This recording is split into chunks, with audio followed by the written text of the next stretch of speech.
ദൈവത്തിന് മഹത്വം. ശക്തനാക്കുന്നവൻ്റെ ദൈവീക ശക്തി. എന്നെ ശക്തനാക്കുന്നവൻ മുഖാന്തരം ഞാൻ സകലത്തിനും മതിയാകുന്നു. ഫിലിപ്പിയർ 4:13. യഥാർത്ഥമായി ക്രിസ്തീയ ജീവിതം ആരംഭിക്കുന്ന ഒരു വ്യക്തി മാനസാന്തരപ്പെട്ട് സ്നാനമേൽക്കുമ്പോൾ ദൈവം തനിക്ക് പരിശുദ്ധാത്മാവ് എന്ന ദാനം നൽകുന്നു.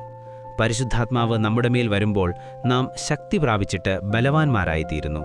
ദൈവം ഇസ്രായേൽ ജനത്തെ മിസ്രയീമിൽ നിന്ന് കൊണ്ടുവരുമ്പോൾ അവർക്ക് കാട്ടുപോത്തിന് തുല്യമായ ബലമുണ്ടായിരുന്നതുപോലെ നമ്മെയും പരിശുദ്ധാത്മാവിനാൽ ബലപ്പെടുത്തുന്നു.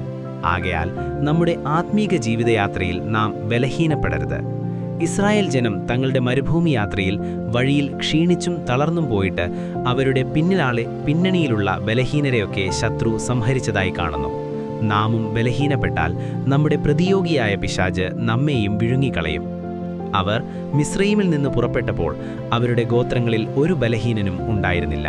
എന്നാൽ യാത്രയിൽ അവർ ബലഹീനപ്പെട്ട് നശിച്ചതുപോലെ നാം നശിക്കരുത്. അതിനായി നാം യഹോവയ്ക്കായി കാത്തിരുന്ന് ശക്തിയെ പുതുക്കിക്കൊണ്ട് ജീവിക്കുന്നവർ ആകണം.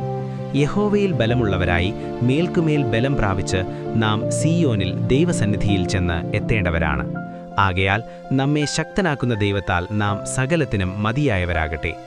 ഈ വാക്യം ഇംഗ്ലീഷ് ബൈബിളിൽ നാം വായിച്ചാൽ, എന്നെ ശക്തനാക്കുന്ന ക്രിസ്തുവിനാൽ എല്ലാം ചെയ്യാൻ എനിക്ക് കഴിയും എന്നാണ്.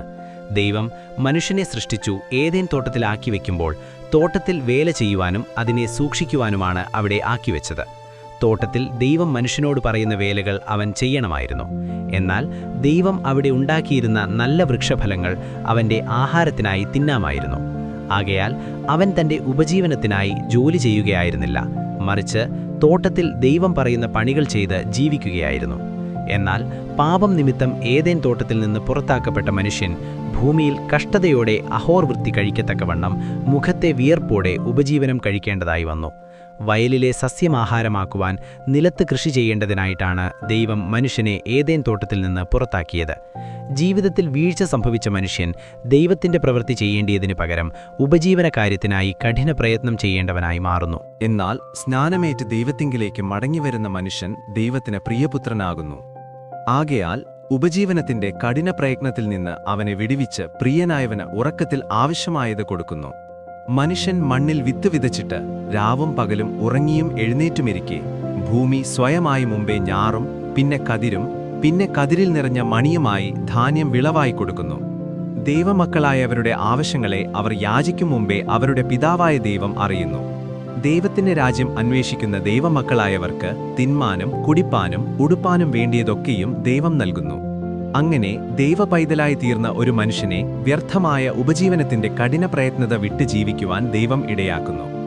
ആകയാൽ കർത്താവിന്റെ ഈ പ്രിയ സഹോദരന്മാർ വ്യർത്ഥമല്ലാത്ത പ്രയത്നമായ കർത്താവിന്റെ വേലയിൽ എപ്പോഴും വർദ്ധിച്ചു വരുന്നവരാകണം. അതിനായിട്ടാണ് ദൈവം നമ്മെ ക്രിസ്തുവിലൂടെ ശക്തീകരിക്കുന്നത്. കർത്താവ് കൽപ്പിച്ച പ്രവൃത്തികളെ അവസാനത്തോളം അനുഷ്ഠിക്കുന്നവരാണ് കർത്താവിനെ പോലെ അധികാരം പ്രാപിക്കുന്നത്. അവരാണ് ദൈവസിംഹാസനത്തിലേക്കും എടുത്തുകൊള്ളപ്പെടുന്നത്. അഥവാ യേശുവിന്റെ വചനങ്ങൾ കേട്ട് അതിനേറ്റവണ്ണം പിതാവിന്റെ ഇഷ്ടം ചെയ്യുന്ന ബുദ്ധിയുള്ളവരാണ് ദൈവരാജ്യത്തിൽ കടക്കുന്നത്. ആകയാൽ ഒരു ദൈവപൈതലിന്റെ ജീവിതമെന്ന് പറയുന്നത് ഉപജീവന കാര്യങ്ങൾക്ക് പ്രാധാന്യം കൊടുത്ത് ജീവിക്കുന്ന ഒരു സാധാരണ ജീവിതമല്ല. നാം ചെയ്യുന്നതൊക്കെയും കർത്താവിനെന്ന പോലെ മനസ്സോടെ ചെയ്ത് അവകാശമെന്ന പ്രതിഫലം കർത്താവ് തരും എന്നറിഞ്ഞ് കർത്താവായ ക്രിസ്തുവിനെ സേവിക്കുന്ന ജീവിതമാണ് വേണ്ടത്. കാരണം വേഗം വരുന്നവനായ ക്രിസ്തുവിൽ നിന്ന് നമ്മുടെ പ്രവൃത്തികൾ കേട്ട് പ്രതിഫലം വാങ്ങുവാൻ കാത്തിരിക്കുന്നവരാണ് നാം. അന്ന് നമ്മുടെ പ്രവൃത്തികൾ നിലനിന്നെങ്കിലേ നമുക്ക് പ്രതിഫലം ലഭിക്കുകയുള്ളൂ.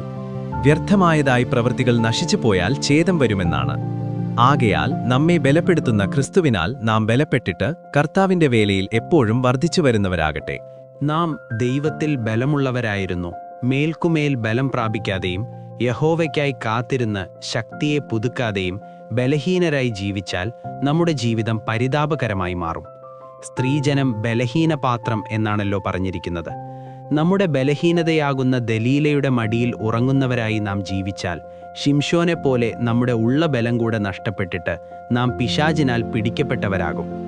ആദാമിനെ പിശാച് കഠിനപ്രയത്നം ചെയ്ത് ഉപജീവിക്കുന്നവനാക്കിയതുപോലെ നാമും മാറ്റപ്പെടും. ശിംശോന്റെ കണ്ണ് കുത്തിപ്പൊട്ടിച്ചിട്ട് ചങ്ങലയാൽ ബന്ധിക്കപ്പെട്ട് അവനെ കാരാഗ്രഹത്തിൽ മാവ് പൊടിക്കുന്നവനാക്കിയതുപോലെ നാമുമായിത്തീരും.